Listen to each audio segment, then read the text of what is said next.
भगवान बिरसा मुंडा जी के जयंती की इस पावन अवसर में मैं सबसे पहले उस क्रांतिवीर जिन्होंने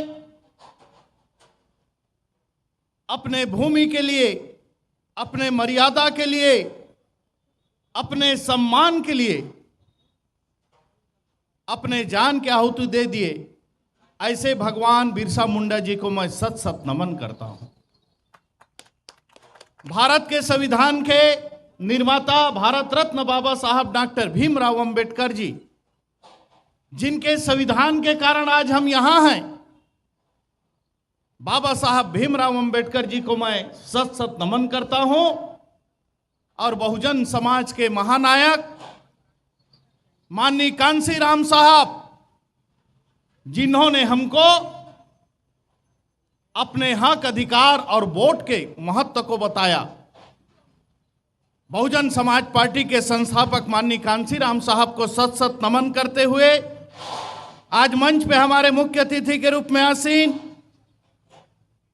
हमारे प्रदेश के मुख्य प्रभारी, राज्यसभा के सांसद और निरंतर छत्तीसगढ़ के लोगों को जगाने के लिए कृत संकल्पित होकर के आज बस्तर पहुंचे हुए माननीय इंजीनियर श्री रामजी गौतम साहब जी, माननीय श्री एन.पी. अहिरवार साहब जी, माननीय दाऊराम रत्नाकर जी, छत्तीसगढ़ के विधानसभा में हमारे विधायक बहन श्रीमती इंदू बंजारे जी और समस्त मंचस्थ अतिथिगण, प्रकृति के उपासक, जल जंगल जमीन के रखवाला, बस्तर के विभिन्न अंचल से आए हुए सभी क्रांतिकारी आदिवासी समाज के मेरे भाइयों एवं बहनों और प्रदेश के विभिन्न हिस्सा से आज के कार्यक्रम में आए हुए बहुजन समाज पार्टी के कार्यकर्ता साथीगण,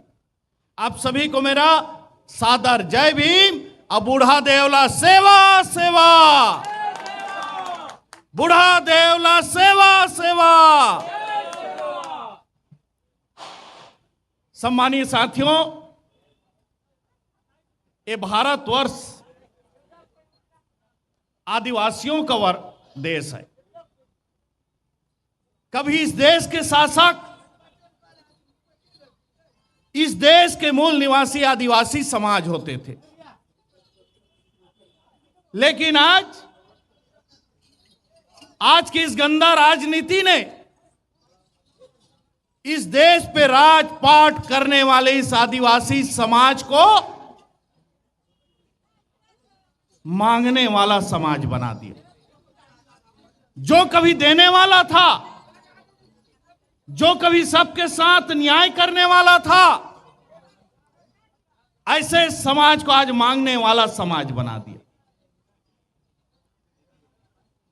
32% आरक्षण के बदौलत हमारे कुछ बच्चे, हमारे कुछ भाई, हमारे कुछ बहन कुछ स्थान पे चले जाते थे, पढ़ लेते थे, लेकिन आज ये सरकार 32% को 20% कर दिया।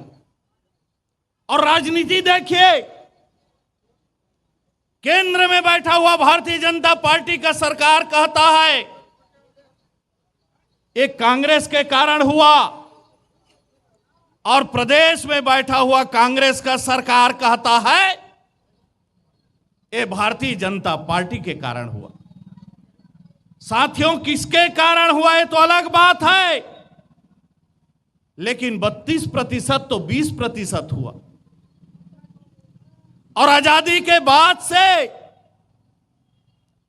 यही दोनों दल का तो सरकार है। और आज अगर हमको आरक्षण मिल रहा है, आज हमारे प्रतिनिधि अगर विधानसभा में जा रहे हैं, आज हमारे प्रतिनिधि अगर लोकसभा में नेतृत्व कर रहे हैं, तो भारतीय जनता पार्टी और कांग्रेस इसको देने वाला नहीं है, बल्कि बाबा साहब भीमराव अंबेडकर का संविधान इन लोगों को अपने प्रतिनिधित्व करने के लिए विधानसभा और लोकसभा में भेज रहा है। मेरे साथियों, इन बातों को हमको समझना है।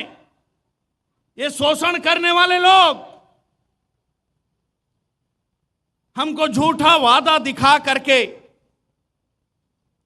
हमारे समाज के भोले भाले लोगों के मतों को जो है लेने का काम करते हैं, और जब वे सत्ता में जाते हैं तो अन्याय, अत्याचार, भ्रष्टाचार, नक्सलवाद, आतंकवाद अगर इनको संरक्षण देते हैं तो यही सत्ता के लोग जो है इनको संरक्षण देते हैं, यही भारतीय जनता पार्टी और कांग्रेस के लोग इनको संरक्षण देते हैं। कभी यहां से 34 आदिवासी विधायक जाते थे, लेकिन आज 29 आदिवासी विधायक जीत के जा रहे हैं। आदि विधायकों में भी 5 विधायक का कम कर दिए, लेकिन कभी इन्होंने कहा कि 29 आदिवासी विधायक छत्तीसगढ़ के धरती से जाते हैं तो इस प्रदेश का मुख्यमंत्री आदिवासी होना चाहिए। कभी इन्होंने कहा नहीं। क्यों? इसलिए कि इस देश के मूल निवासी समाज को महत्व नहीं देना चाहते। केवल आप जंगल पे रहो, और आज अगर हम जीवित हैं, आज अगर प्रकृति का स्वरूप है, तो एकमात्र आदिवासी समाज है जो प्रकृति के उपासक हैं, प्रकृति की जो है रक्षा करने पे अपने आप को न्यौछावर कर दिए हैं। जल जंगल जमीन की लड़ाई लड़ने वाले एकमात्र अगर कोई समाज है तो ये वनवासी आदिवासी समाज है। मेरे भाइयों एवं बहनों, आज जगदलपुर का यह कार्यक्रम इस बात का आगाज है कि भारत के संविधान के माध्यम से बाबा साहब भीमराव अंबेडकर ने कानून के रूप में हमको जो अधिकार दिया है, वो अधिकार अगर हमको लेना है, उस भारत के संविधान को 100% लागू कराना है, तो ऐसे झूठे वादा करने वाले कांग्रेस और भारतीय जनता पार्टी के सरकार को खदेड़ना है। और बाबा साहब भीमराव अंबेडकर जी के विचारधारा पे चलने वाले बहुजन समाज पार्टी बहन मायावती जी के पद चिन्हों में चल करके, उनके विचारधारा पे चल करके अपने बेटा, अपने बेटी, अपने भाई, अपने बहन, जिसको हम जब चाहे रात के 12 बजे अधिकार पूर्वक हम अपनी बातों को बता सके, अपनी समस्याओं को बता सके, ऐसे लोगों को जिता करके छत्तीसगढ़ में ही नहीं बल्कि दिल्ली में भी बहुजन समाज पार्टी का सत्ता लाना है। भले हम धन से गरीब हैं, भले हमारे पास साधन संसाधन की कमी है, लेकिन वोट पे बहुजन समाज 85% है। अगर छत्तीसगढ़ प्रदेश में अनुसूचित जाति, जिनके साथ यही सरकार, दोनों सरकार ने मिलकर के 16% आरक्षण को काट करके 12% करने का काम किया, इस प्रदेश में पिछड़ा वर्ग समाज, जिस समाज से मैं आता हूं, जिनको 27% आरक्षण देने का वादा किया गया, लेकिन पीछे दरवाजा से न्यायालय पे जो है 27% आरक्षण पे रोक लगा दिया गया। और आज इस प्रदेश के सबसे बड़े आबादी, इस प्रदेश के आदिवासी समाज जो प्रकृति के उपासक हैं, जो संस्कृति के संरक्षक हैं, ऐसे समाज के 32% आरक्षण को 20% कर दिया गया। और इन तीनों वर्गों की आबादी छत्तीसगढ़ में 90% से ज्यादा है। और 90% के साथ अगर अन्याय अत्याचार हो रहा है, 90% के साथ अगर शोषण हो रहा है, तो मेरा निवेदन है 90% इस नीला झंडा के नीचे में आकर के एक मंच में खड़ा होकर के 90% आबादी एकजुट हो जाए और प्रदेश में अपनी सरकार बनाएं। जब हम अपनी सरकार बनाएंगे तो निश्चित रूप से हमको न्याय मिलेगा, हमको आरक्षण मिलेगा, हमको संरक्षण मिलेगा और हमारे साथ अन्याय अत्याचार नहीं होगा।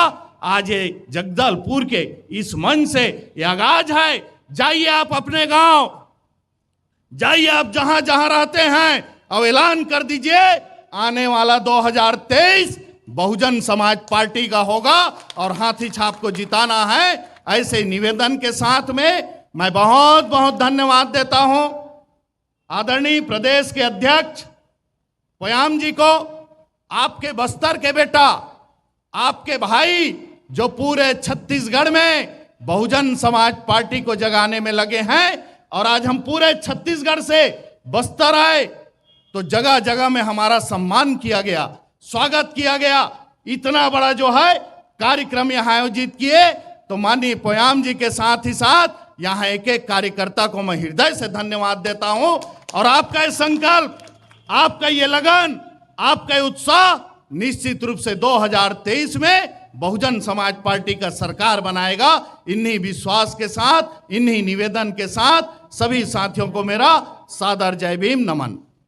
बहुजन विचारधारा को घर घर तक पहुंचाने के लिए हमारे YouTube चैनल को सब्सक्राइब करें, लाइक करें, कमेंट करें, शेयर करें और बेल आइकन की घंटी दबाना ना भूलें।